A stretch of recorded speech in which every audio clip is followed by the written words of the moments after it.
দেখছেন এখন ইসরায়েলের পতাকা পোড়ানো হচ্ছে দেখুন এখানে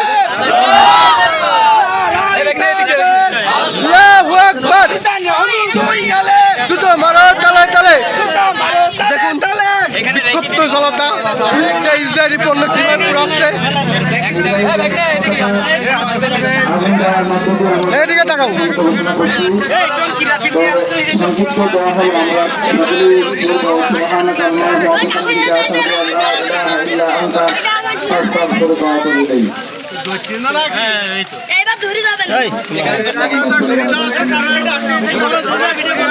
আমাদের বিক্ষুব্ধ মিছিল আজকে এই পর্যন্ত শেষ।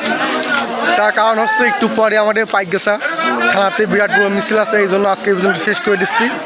তো বিশেষ করে সবাইকে একটু অনুরোধ করবো যে আপনারা ইসরায়েলি যত পণ্য আছে সব বয়কট করবেন এবং দেশি পণ্য বেশি করে ইউজ করবেন।